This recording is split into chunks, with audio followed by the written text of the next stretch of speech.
अब सबने बेटा ये इस तरह से आयरन का बॉटम देखा है, ये आयरन का बॉटम इस तरह से होता है बेटा। ये आयरन बेटा इस तरह से होती है, और ये इसका आप कह सकते हैं कि ये बॉटम होता है जो हमें इस तरह से नजर आता है। अब इस बॉटम के अंदर क्या होता है बेटा, इस बॉटम के अंदर इस तरह से एक एलिमेंट लगा होता है।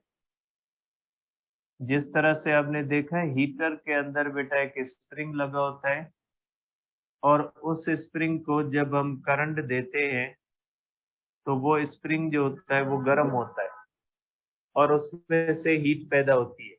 इसी तरह की ही एक चीज इस्त्री के बॉटम में लगी है। जब आप उसको करंट देते हो तो उसमें से हीट पैदा होती है। अब देखिए इसके अंदर ये बेटा एलिमेंट है, और ये दो इसकी वायर है। अब एक हिस्से के अंदर बाय मेटलिक स्ट्रिप हम कनेक्ट करते हैं बेटा, इसके एक हिस्से में। इसमें क्या होता है बेटा, यहाँ पे एक स्ट्रिप कनेक्टेड होती है, और ये बाय मेटलिक स्ट्रिप होती है। ये इसके एक हिस्से में बाय मेटलिक स्ट्रिप आप कनेक्ट कर लें, कि जैसे इसके एक हिस्से में बाय मेटलिक स्ट्रिप है।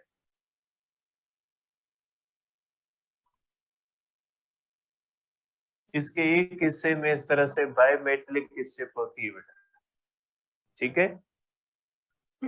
अब इसका जो दूसरा हिस्सा होता है बेटा, यहाँ पे आपने देखा है बेटा, ये इसके ऊपर एक बटन लगा होता है जिसको घुमा के हम टेम्परेचर सेट करते हैं।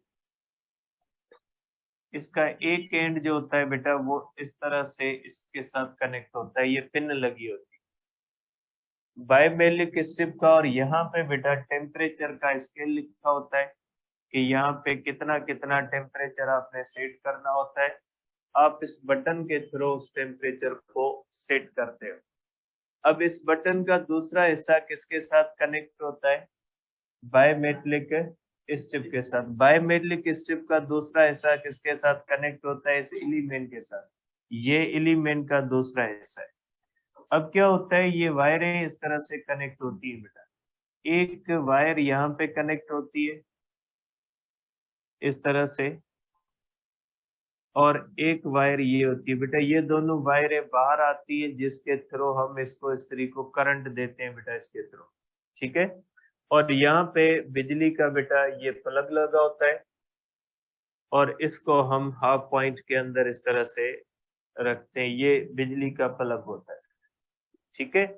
तो ये इसकी होती है बेटा, आप कह सकते हैं कि इसका सेटअप होता है। ये इस्त्री है बेटा, इस्त्री का बॉटम है। बॉटम के अंदर ये एलिमेंट लगा हुआ है। एलिमेंट की एक वायर के साथ ये बायमेटलिक स्ट्रिप लगी हुई है। बायमेटलिक स्ट्रिप का एक एंड उस बटन के साथ कनेक्ट होता है, जो बटन टेम्परेचर को एडजस्ट करने के लिए इस्तेमाल किया जाता है, ठीक है। ये बटन जो होता है ये किस काम के लिए इस्तेमाल किया जाता है बेटा, ये टेम्परेचर को एडजस्ट करने।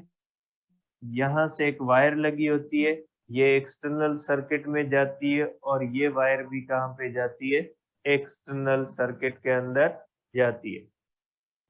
अब सपोज करें हम इसको देते हैं करंट, इसको पॉजिटिव टर्मिनल से कनेक्ट करते हैं और इसको नेगेटिव से। यहाँ पे करंट फ्लो करेगा बेटा, पॉजिटिव टर्मिनल से करंट इस तरह से आएगा। ये करंट आएगा बायमेटलिक स्ट्रिप में, और बायमेटलिक स्ट्रिप से ये करंट किस तरफ जाएगा बेटा, ये बायमेटलिक स्ट्रिप से करंट जाएगा इस एलिमेंट के अंदर। इस एलिमेंट से ये करंट होता हुआ किस तरफ जाएगा, इस एलिमेंट से करंट जाएगा इस वायर के अंदर, और यहाँ से ये करंट जो होता है ये बाहर आ जाता है, ये सर्किट के अंदर। जैसे ही करंट इस एलिमेंट के अंदर आता है तो ये इसका बॉटम जो होता है गर्म होता है, और यहाँ से हीट बाहर आती है, और यही हीट हम मुख्तलिफ कामों के लिए इस्तेमाल करते हैं, ठीक है। अब अगर इसके नीचे इस तरह से हीट आती है तो हीट ऊपर की तरफ भी जाएगी बेटा। जाहिर है जैसे हीटर होता है ना बेटा, हीटर के तो चारों तरफ हीट जाती है, ठीक है। इस्त्री के बॉटम से बाहर भी हीट आती है, तो इस्त्री के अंदर वो ऊपर भी आएगी। और जैसे ही इससे हीट ऊपर आएगी तो ये बायोमेट्रिक स्ट्रिप क्या होती है बेटा, गर्म होती है। और बायोमेट्रिक स्ट्रिप के गर्म होने से इस बायोमेट्रिक स्ट्रिप के अंदर बेंडिंग आ जाती है, और ये बेंडिंग आने की वजह से इसका कनेक्शन यहाँ पे क्या हो जाता है, खत्म हो जाता है। कि ये बायोमेट्रिक स्ट्रिप जो इस पिन के साथ टच कर रही थी, जब इस्त्री गर्म हो जाएगी तो ये बायोमेट्रिक स्ट्रिप गर्म होने, क्योंकि इस्त्री गर्म होगी तो इस्त्री इस बायोमेट्रिक स्ट्रिप को क्या कर देगी, गर्म कर देगी, और गर्म होने से बायोमेट्रिक स्ट्रिप के अंदर क्या आ जाएगी, बेंडिंग आ जाएगी। और बेंडिंग आने के नतीजे में क्या होता है कि ये स्ट्रिप जब बेंड खा जाती है तो इस पिन को टच करना छोड़ देती है। जब ये इस पिन को टच करना छोड़ देगी तो ये जो करंट आ रहा है वो करंट क्या हो जाएगा, बंद हो जाएगा, और स्थिति जो है वो उसमें हीट पैदा होना बंद हो जाएगी। और जब हीट पैदा होना बंद हो जाएगी और ये स्थिति ठंडी होना शुरू हो जाएगी तो ये बायोमेट्रिक स्ट्रिप भी क्या करेगी, ठंडी होना शुरू हो जाएगी। और जब ये ठंडी होगी तो फिर क्या हो जाएगी, ये स्ट्रेट हो जाएगी, और स्ट्रेट हो जाएगी तो फिर पिन को टच करेगी और फिर करंट आना शुरू हो जाएगा। और फिर करंट आएगा तो फिर इस्त्री गर्म होगी, फिर जब इस्त्री गर्म हो जाएगी तो फिर इसके अंदर क्या आ जाएगी, बेंडिंग आ जाएगी। इस तरह से ये इस्त्री का टेम्परेचर एक तय शुद्ध टेम्परेचर से आगे जाने नहीं देती। जब इस्त्री का टेम्परेचर हमारा फिक्स किया हुआ टेम्परेचर हो जाता है तो ये स्ट्रिप बैंड खा जाती है और इस्त्री के अंदर करंट जो होता है वो बंद हो जाता है। ठीक है, तो ये बायोमेट्रिक स्ट्रिप इस तरह से एज अ सर्किट ब्रेकर इस्तेमाल होती है। इसको हम कहते हैं सर्किट ब्रेकर। सर्किट ब्रेकर का मकसद है ऐसी चीज जो किसी भी सर्किट के अंदर एक मखसूस हालात के अंदर करंट जाने दे, और जब वो चीज अचीव हो जाए तो करंट को बंद कर दे। जैसे सर्किट ब्रेकर लगे होते हैं घरों के अंदर, अगर लाइट किसी फॉल्ट की वजह से बहुत ज्यादा हो जाती है, शॉर्ट सर्किट होता है, तो वो सर्किट ब्रेकर क्या करते हैं, करंट को रोक लेते हैं। तो इसमें भी यही होता है कि ये बायोमेट्रिक स्ट्रिप जो होती है, ये जब गर्म होती है तो बेंडिंग आती है, और बेंडिंग की वजह से इसका कनेक्शन खत्म होता है, कनेक्शन खत्म होता है तो करंट क्या हो जाता है, बंद हो जाता है। जब ये इस्त्री वापस ठंडी होती है तो ये सीधी हो जाती है, जब ये सीधी हो जाती है तो इसमें करंट वापस आना शुरू हो जाता है। तो इस तरह से ये बायोमेट्रिक स्ट्रिप जो होती है, ये थर्मल एक्सपेंशन के प्रिंसिपल को इस्तेमाल करके टेम्परेचर को कंट्रोल करने के लिए इस्तेमाल की जाती है। इस तरह से इस्त्री का टेम्परेचर जो आपने यहाँ पे फिक्स किया हुआ है, जब वो टेम्परेचर यहाँ पे हो जाएगा तो बायोमेट्रिक स्ट्रिप बैंड खा जाएगी, और बैंड खाने से ये होता है कि सर्किट के अंदर ब्रेकिंग होगी और करंट जो होगा वो बंद हो जाएगा। ठीक है, तो आप इसको इस सेंस में देख सकते हैं कि ये बायोमेट्रिक स्ट्रिप की प्रैक्टिकल एप्लीकेशन है। अब आप इसको आगे भी देख सकते हैं बेटा कि बायोमेट्रिक थर्मामीटर भी होता है। Biometric strip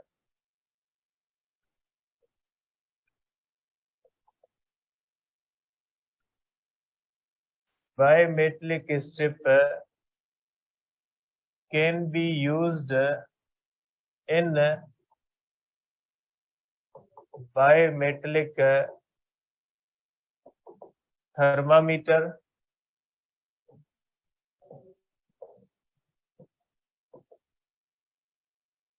to measure temperature.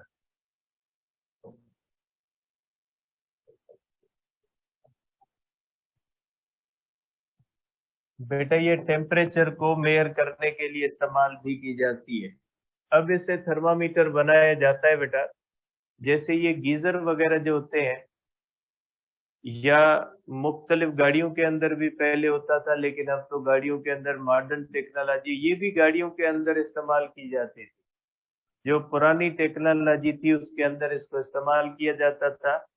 और जब गाड़ी का इंजन गर्म हो जाता था और एक हद से ज्यादा गर्म हो जाता था तो ये बायोमेट्रिक स्ट्रिप बैंड खा जाती थी, और बैंड खाने की वजह से ये इंजन को जो है वो स्टॉप कर देती थी।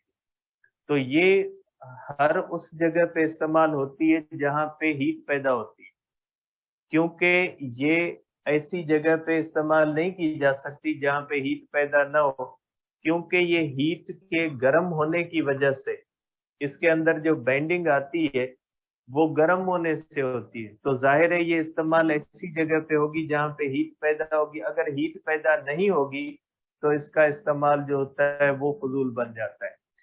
तो इसी तरह से ये भी जो है वो थर्मामीटर भी बनता है, और ये थर्मामीटर भी ऐसी जगहों पे इस्तेमाल होता है जहां पे हीट पैदा होती है। जैसे गीजर होता है, गीजर के ऊपर लगा होता है और वो हमें एक अंदाजा बताता है कि इस गीजर के अंदर जो पानी है उसका टेम्परेचर कितना होता है।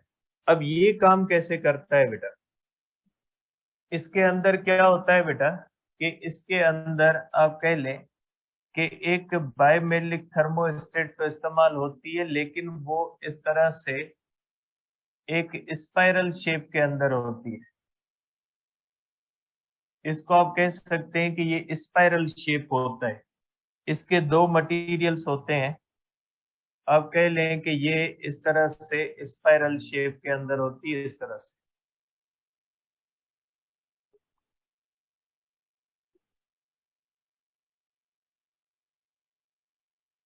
एक मेटल इस तरह से होता है, इसके साथ दूसरा मेटल भी लगाया जाता है इस तरह से। ठीक है, एक मेटल ये हो गया और एक मेटल इस तरह से होता है बेटा।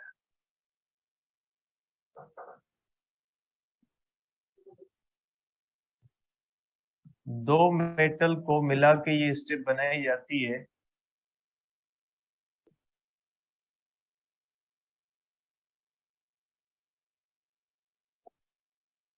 ये इस तरह से बेटा दो मेटल्स की बनी हुई होती है। अब इसका जो होता है बेटा, आप कह सकते हैं कि ये एंड जो होता है, एक एंड इसको फिक्स कर दिया जाता है बेटा। ये एंड आप कह लें कि इस एंड को यहाँ पे फिक्स कर दिया जाता है, ये फिक्स एंड होता है। और यहाँ पे इसके अंदर आप कह सकते हैं कि यहाँ के अंदर इस तरह से स्केल लगा होता है। आप इसको कह सकते हैं कि ये 20 degree Celsius, 30 degree Celsius, 40 degree Celsius, 50 degree Celsius और 60 डिग्री सेल्सियस, इस तरह से इसके अंदर आप कह सकते हैं कि ये इस तरह से स्केल लिखा होता है। और यहाँ पे आप कह लें कि इसके अंदर एक पॉइंटर लगा हुआ है, जो पॉइंटर इसके इस फ्री एंड से, बेटा ये फ्री एंड होता है इस बायोमेलिक स्ट्रिप का, ये फ्री एंड होता है और ये कौन सा होता है, फिक्स एंड होता है। और ये जो फ्री एंड होता है बेटा, इसके अंदर एक्सपेंशन आती है, जबकि ये फिक्स एंड है, इसके अंदर कोई भी, आप इसको कह सकते हैं कि ये फिक्स एंड है बेटा। ठीक है, अब इसके अंदर बेटा इसका जो अल्फा होना चाहिए, इसका अल्फा मस्ट बी ग्रेटर बेटा। इसका अल्फा जो होना चाहिए, बाहर वाले का अल्फा ग्रेटर होना चाहिए। इसके अंदर फिक्स चीज होती है कि ये जो दो मेटल्स होते हैं, एक ब्लू है और दूसरा यहाँ पे है, तो ये जो है वो इसका बाहर वाले का अल्फा जो होना चाहिए वो ज्यादा होना चाहिए और अंदर वाले का अल्फा क्या होना चाहिए, कम। अब जब इसको गर्म करेंगे बेटा, जब इसको गर्म करेंगे तो इसके अंदर आएगी बेटा एक्सपेंशन, और जब इसके अंदर एक्सपेंशन आएगी तो ये इस तरह से एक्सपेंड करेगा बेटा। और इस तरह से एक्सपेंड जब करेगा, जब ये इस तरह से एक्सपेंड करेगा, तो ये जो पॉइंटर है ना, इस पॉइंटर को भी ये अपने साथ घुमाएगा। क्योंकि ये पॉइंटर किसके साथ अटैच है बेटा, इस फ्री एंड के साथ अटैच है। तो आप कह सकते हैं कि जैसे ही इस ये गर्म होगा, और गर्म होने से जैसे ही ये घूमेगा तो ये पॉइंटर इसके साथ घूम जाएगा। और अगर टेम्परेचर ज्यादा होगा तो यहाँ पे एक्सपेंशन क्या आ जाएगी, ज्यादा, और ये पॉइंटर ज्यादा घूमेगा। अगर टेम्परेचर कम होगा तो इसमें एक्सपेंशन कम आ जाएगी और ये पॉइंटर क्या होगा, कम घूमेगा। तो इस तरह से इस एक्सपेंशन से हमें पता लगता है कि इस चीज का टेम्परेचर कितना होता है। ठीक है, तो बायोमेट्रिक स्ट्रिप को आप स्पाइरल शेप के अंदर लेके आप उसको टेम्परेचर को मेयर करने के लिए भी इस्तेमाल कर सकते हैं। तो ये दो यूजेस हैं जो आपके बुक में दिए हुए हैं। एक बायोमेट्रिक थर्मोस्टेट है जो आयरन के अंदर इस्तेमाल होती है, और ये बायोमेट्रिक थर्मोस्टेट जो होती है टेम्परेचर को कंट्रोल करने के लिए इस्तेमाल होती है। और दूसरी जो होती है वो बायोमेट्रिक जो स्ट्रिप होती है उसको इस तरह से टेम्परेचर को मेयर करने के लिए भी इस्तेमाल किया जा सकता है। तो ये आप कह सकते हैं कि ये थर्मल एक्सपेंशन की एप्लीकेशन है। आप इसको कह सकते हैं कि ये एप्लीकेशन है, और ये एप्लीकेशन किसकी होती है? थर्मल एक्सपेंशन की।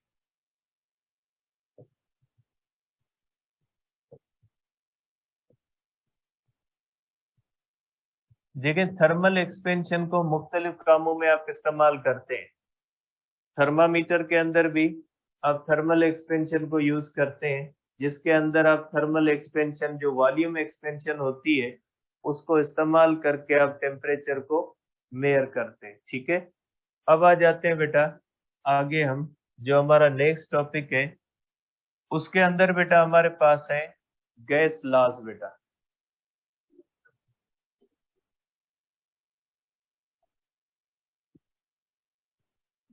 देखिए बेटा, आपको पता है बेटा गैस लॉज है जो हमें रिलेशन बताते हैं between parameters of gas. Gas के पैरामीटर्स कौन से होते हैं बेटा? प्रेशर होता है गैस के अंदर, वॉल्यूम होता है, टेम्परेचर होता है, और उसका मास होता है। ये बेटा तीन चार चीजें जो हैं ये गैस के अंदर मौजूद होती है, और इन तीनों चारों चीजों को हम कहते हैं कि ये पैरामीटर्स ऑफ गैस हैं, जिनसे हमें गैस की स्टेट का पता लग सकता है कि गैस किस स्टेट में है।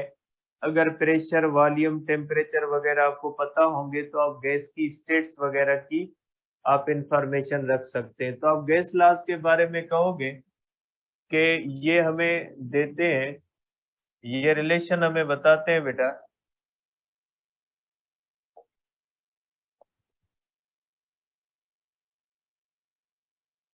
give relation between parameters of gas बेटा।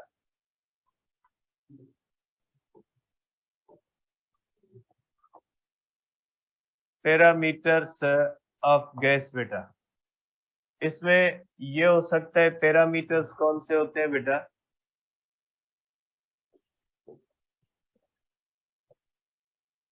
इसमें पैरामीटर्स होते हैं बेटा, एक होता है प्रेशर,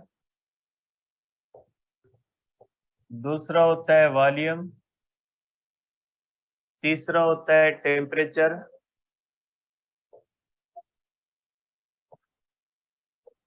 और चौथा होता है बेटा मास। इनके दरमियान रिलेशन हमें बताते हैं बेटा,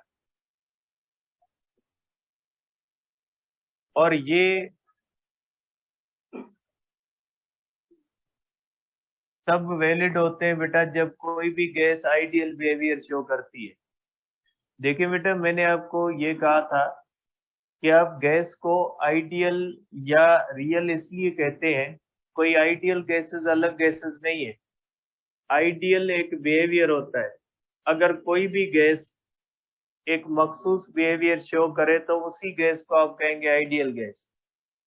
आइडियल गैस कोई अलग से गैस नहीं होती। यही जो हमारे पास गैसेस हैं जो रियली एग्जिस्ट करती है, जिनको हम रियल गैसेस कहते हैं, यही गैसेस जब एक स्पेसिफिक बिहेवियर शो करती है तो इन्हीं गैसेस को हम क्या कहते हैं बेटा? इन्हीं गैसेस को हम कहते हैं कि ये आइडियल गैसेस है। तो आइडियल जो होता है बेटा एक बिहेवियर होता है, और आइडियल कोई गैस अलग से गैस नहीं होती। आप जिस तरह से कंडक्टर्स के बारे आवाज बुद्धन पे बोड़ा को बुद्धो पे है ना, तो मसे लोगों ने तो देखे, ये गैसेस जो होती है जब एक मखसूस बिहेवियर शो करती है तो इन्हीं गैसेस को हम कहते हैं आइडियल गैस। जिस तरह से कोई कंडक्टर होता है, जब कोई भी कंडक्टर जीरो रेजिस्टेंस शो करता है हम उसको सुपर कंडक्टर कहते हैं। तो सुपर कंडक्टर कोई अलग से कंडक्टर नहीं होता, यही कंडक्टर है जो लो टेम्परेचर्स पे एक ऐसा बिहेवियर शो करते हैं जिस बिहेवियर की बुनियाद पे हम उनको कहते हैं सुपर कंडक्टर्स। तो यही हमारी गैसेस एक मखसूस बिहेवियर शो करती है। जब यही गैसेस एक मखसूस बिहेवियर शो करें जिस बिहेवियर को हम आइडियल बिहेवियर कहते हैं कि गैस का वो आइडियल बिहेवियर होता है, तो ऐसी गैस को हम क्या कहते हैं? Ideal gas. आइडियल गैस इन्हीं गैसेस में से कोई भी गैस आइडियल बन सकती है जब उसको मखसूस जो है वो कंडीशंस दी जाएं, और उन स्पेसिफिक कंडीशंस पे जब वो स्पेसिफिक बिहेवियर शो करे तो उसके बारे में हम कहेंगे कि ये क्या है, ये आइडियल गैस बन गई है और ये आइडियल बिहेवियर। तो ये जो लॉज, गैस लॉज है ना, ये गैस लॉज गैसेस तब फॉलो करती है जब वो आइडियल बिहेवियर में होती है। रियल गैसेस जब आइडियल बिहेवियर में होती हैं तो वो किसको फॉलो करती है? इन गैस लॉज को। हर वक्त ये गैसेस इन लॉज को फॉलो नहीं करती, क्योंकि हर वक्त ये गैसेस आइडियल बिहेवियर नहीं रखती। जब ये गैसेस रियल बिहेवियर रखती है ना, जब ये गैसेस रियल बिहेवियर रखती है, जब ये गैसेस रियल गैसेस बनती हैं, तो ये गैस लॉज को फॉलो नहीं करती। ये गैस लॉज उसी सूरत में फॉलो होते हैं जब कोई भी गैस कौन सा बिहेवियर शो कर रही है? आइडियल बिहेवियर शो कर रही है। ठीक है।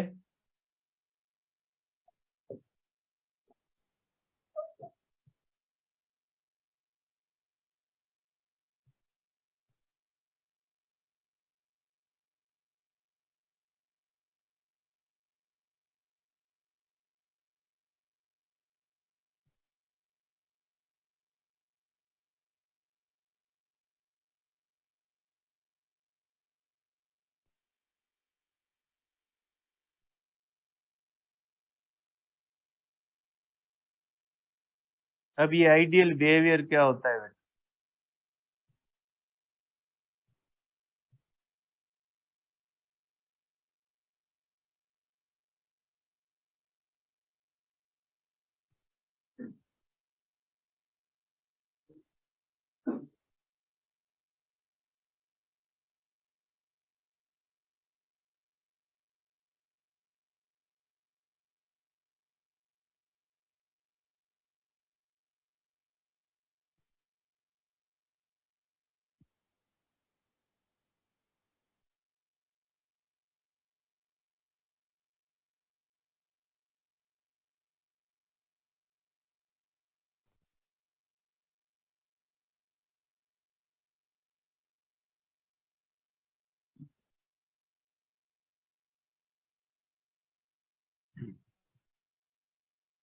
बेटा जो आइडियल बिहेवियर होता है उसके अंदर हम कहते हैं कि गैस के मॉलिक्यूल्स के दरमियान जीरो होती है।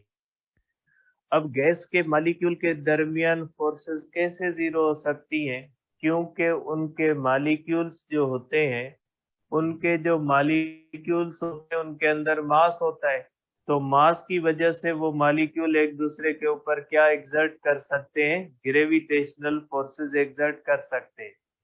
तो हम ये मानते हैं कि जब गैसेस आइडियल बिहेवियर रखती हैं तो उनके दरमियान ग्रेविटेशनल फोर्सेस भी नहीं होनी चाहिए। तो जब ये मॉलिक्यूल्स एक दूसरे से ज्यादा दूर हो जाते हैं तो इनके दरमियान ग्रेविटेशनल फोर्सेस ऑलमोस्ट जीरो हो जाती है।